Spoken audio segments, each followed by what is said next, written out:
Now joined by head coach Russ Turner, 67-57 the final here at the Brent Event Center. 5 wins in a row for your guys now. Coach, I mean, Steve, we're just talking about it at 7:49, late second half as we kind of approach the home stretch. Cal Poly, they came out of the locker room scratching and clawing their way back, trimming down the lead to 1 at a point in the second half, but it was a 4-point game with 7:49 to go. And then at the next media timeout, all of a sudden you guys were up 13. You went on a quick 9-0 run. That was really the defining stretch in the game, wasn't it? And on both ends, you guys were executing well. Yeah, I'm pleased with that win. We showed some maturity and character and toughness. The fact that we rebounded as well as we did in this game was important for us. We know that Cal Poly beat us in the tournament last year by having a better effort than we did on the boards.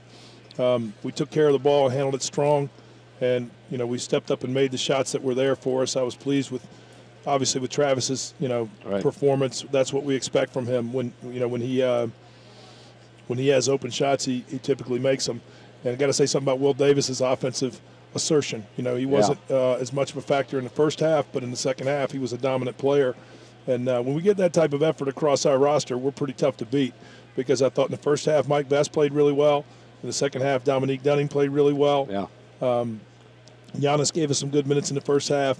We didn't get much out of Jaron tonight, but in other games he's been outstanding in the minutes he's gotten. So I believe in this team. I believe in the depth of this team, and I'm excited about what's in front of us. What we've got to do is not get too high on the fact that we've got 5 wins in a row. If we start thinking that way, I think that complacency can creep in.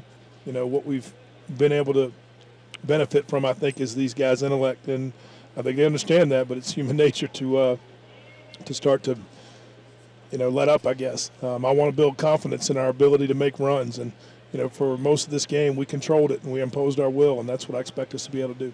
Kind of like the Hawaii game, as you kind of just went down the line, just contributions from a lot of different guys in this game. And you mentioned Will Davis, he actually scoring the first 8 points of the second half for you guys, and John Ryan and him in the post really did a nice job protecting the paint tonight, I thought. Yeah, John Ryan's performance has really, taken a step forward. And the 5 wins in a row, I mean, it feels to me like he's been a huge factor in the fact that we've been an improved team. He really has a strong defensive presence in the paint, and he's also very smart. He's a really good game plan player, and that's become something that's important for us because we take the strengths away of the other team. I look at Brian Bennett. In the first half, he was 0 for 4. He didn't have hardly a contribution at all, and that was where we built our big lead. And I give John, along with the rest of the guys on our team, credit for that, because it's never an individual matchup with us. We play team defense against the other team's best players, and that's one of the things that we take pride in doing. 5 in a row now, Coach. Thanks. Quick turnaround. We'll see you on Saturday. Okay, thanks.